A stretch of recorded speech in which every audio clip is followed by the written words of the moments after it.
Halo semuanya, perkenalkan nama saya Yosefano Tercaya Adi. Pada kesempatan kali ini, saya akan menjelaskan profesi-profesi yang ada di dalam bidang IT. Langsung saja kita masuk ke dalam profesi yang pertama, yaitu ada web developer.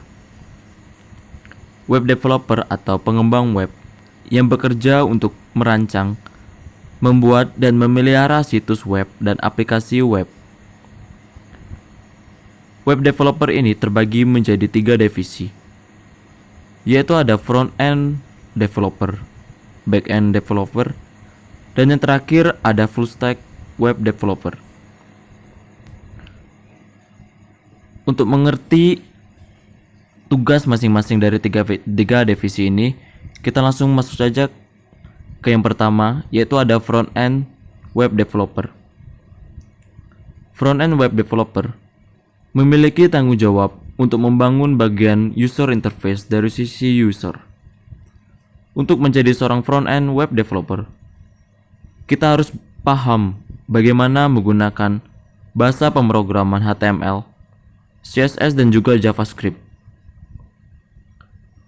Penggunaan berbagai framework dari CSS seperti Bootstrap dan Vue.js, React.js, AngularJS, dan JavaScript akan sangat membantu pekerjaan seorang front-end web developer. Divisi kedua yaitu ada back-end web developer, di mana merupakan kebalikan dari front-end web developer, yaitu mengurusi semua kebutuhan di bagian server dan proses pengolahan data yang ada di dalam database.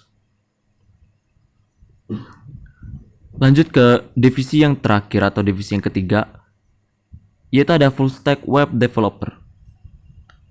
Merupakan pekerjaannya bertanggung jawab dari sisi user interface dan sisi server secara bersamaan, atau merupakan gabungan dari front-end web developer dan juga back-end web developer.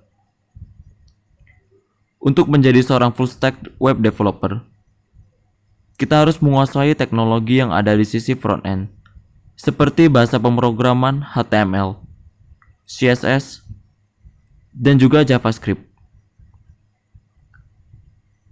Di sisi lain, kita juga harus mengerti dan menguasai bahasa pemrograman dari sisi back-end, seperti PHP, Python, dan juga Node.js.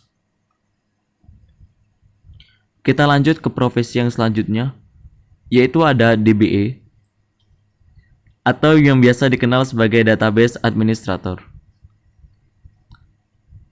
Profesi ini mempunyai tanggung jawab, yaitu untuk mendefinisikan pola struktur database, mendefinisikan struktur penyimpanan dan metode akses, serta memberi hak akses pada user untuk mengakses data. Skill yang harus dikuasai oleh seorang database administrator bisa menggunakan beberapa DBMS sesuai kebutuhan, seperti Microsoft Access, SQL Server, Fox Pro, Oracle DBMS, dan juga Paradox. Profesi selanjutnya yaitu ada sistem analis. Memiliki tanggung jawab mendefinisikan kebutuhan user, menyusun solusi yang efektif, dan mengawal masa transisi awal penggunaan sistem.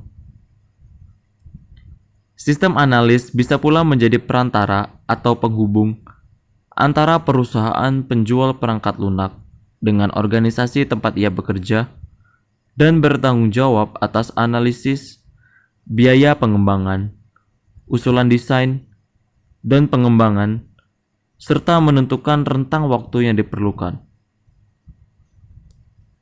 Untuk menjadi sistem analis, bisa menampilkan hasil analisa melalui berbagai macam tools seperti Microsoft Excel, Visio, dan mampu menggunakan bahasa pemrograman agar dapat berkomunikasi dengan engineer, baik di mobile maupun website. Selanjutnya yaitu ada UI or UX designer. UI atau user interface adalah bagaimana suatu produk yang kita buat terlihat seperti apa yang bisa dilihat oleh mata. Tujuan utama dari UI adalah menampilkan interface yang memiliki keseragaman baik dari segi warna, layout, atau font. Sementara itu UX atau User Experience adalah proses untuk membuat produk yang telah kita buat menjadi mudah untuk digunakan dan tidak membingungkan pengguna. Tanggung jawab seorang UX designer adalah memastikan bahwa setiap langkah demi langkah berjalan dengan logis dan jelas. Untuk menjadi seorang UI or UX designer, kita harus terbiasa memilih perpaduan warna yang nyaman bagi user dan harus detail untuk melihat hasil yang dipasarkan ke produksi, baik dari sisi font, warna, dan juga gambar. Profesi selanjutnya itu ada sistem support atau technical support. Profesi ini memiliki pekerjaan di mana sehari-harinya mensupport, maintain, dan memelihara sistem komputer berupa hardware atau software yang sudah berjalan.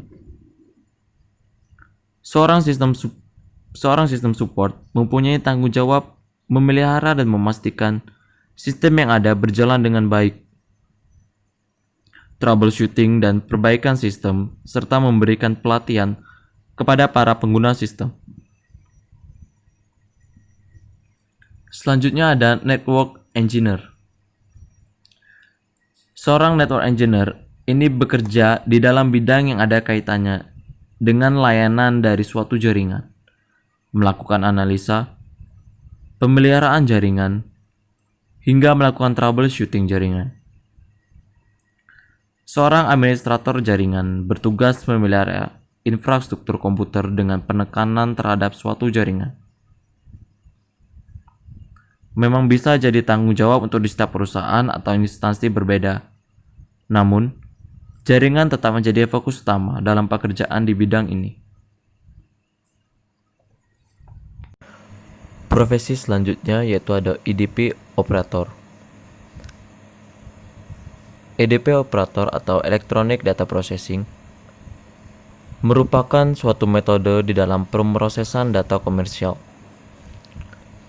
Sebagai salah satu bagian dari teknologi informasi, seorang EDP operator harus mampu melakukan suatu bentuk pemrosesan data secara berulang kali terhadap data yang sama dengan bentuk pemrosesan yang lebih bisa dikatakan relatif atau yang bisa lebih sederhana, lebih efisien. Profesi selanjutnya itu ada sistem administrator. Sistem administrator merupakan orang yang bertanggung jawab penuh terhadap suatu bentuk pemeliharaan, konfigurasi, dan pengoperasian sistem komputer yang handal, terutama dalam komputer multi-user, contohnya server. Seorang sistem administrator berusaha untuk memastikan tetap uptime, kinerja, sumber daya, hingga keamanan komputer yang ia monitor mampu memenuhi kebutuhan dari pengguna tanpa harus membebankan anggaran yang lebih. Profesi selanjutnya itu ada technical engineer. Teknisi atau biasanya sering dibilang teknisi, sering membantu seorang insinyur ataupun orang yang berkecimpung di dalam dunia teknologi yang sedang berada di suatu proyek, baik itu dalam penelitian maupun dalam pengembangan. Teknisi ini sendiri bisa dikatakan diapit antara dua profesi dari seorang yang memiliki skill dan dengan orang yang memiliki wawasan teknologi. Seorang teknisi harus mampu memecahkan suatu masalah teknis. Teknisi akan membangun atau menyiapkan suatu peralatan, melakukan uji coba atau eksperimen, dan mengumpulkan data dan menghitung hasilnya. Tidak menutup kemungkinan, profesi ini juga bisa saja membantu membuat model perangkat yang baru.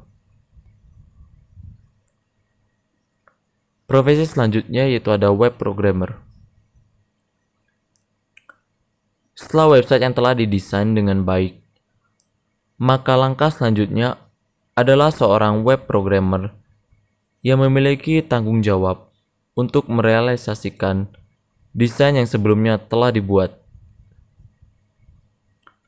Seorang web programmer akan mencoba untuk membangun sebuah website dengan melalui bahasa pemrograman seperti Ruby on Rails, PHP, .NET, Java, dengan program Sublime, VS Code, dan lain sebagainya. Jika memang website yang selesai dirangkai itu oleh seorang web programmer, maka pengunjung bisa dengan mudah mengaksesnya. Profesi selanjutnya yaitu ada hardware engineer. Pekerjaan di industri mikroprosesor dan integrated circuit yang melibatkan proses fabrikasi mikroelektronika dan desain arsitektur mikroprosesor. Selain hardware engineer, ada juga namanya hardware programmer. Merupakan programming secara low level terhadap hardware, misalnya microcontroller, embedded system, PLC atau device lainnya.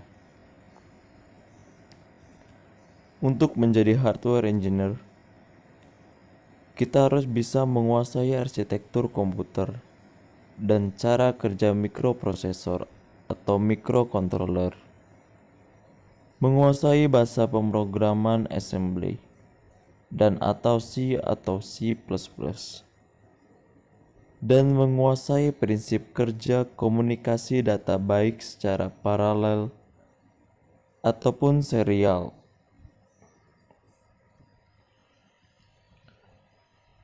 Profesi selanjutnya yaitu security engineer.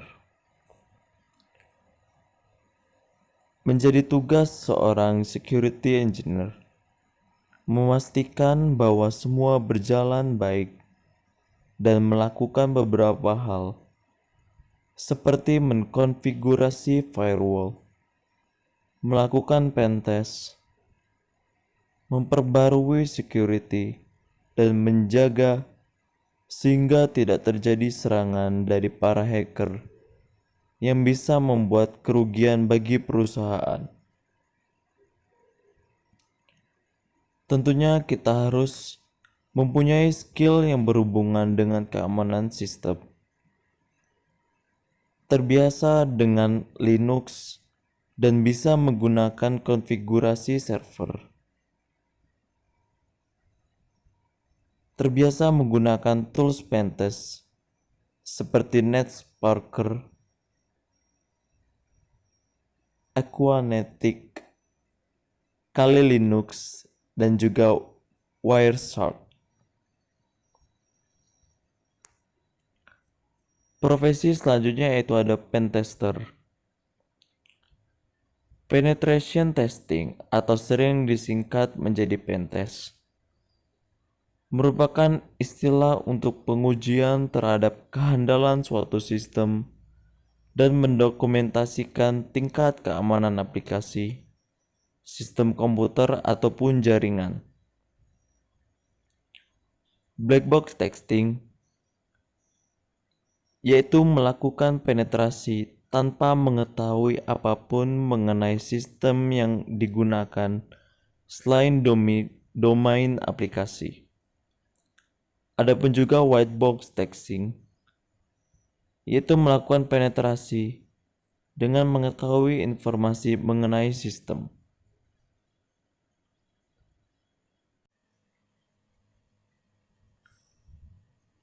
Berikut merupakan hasil sumber dari materi-materi yang saya paparkan di atas tentang profesi-profesi yang ada di dalam bidang IT.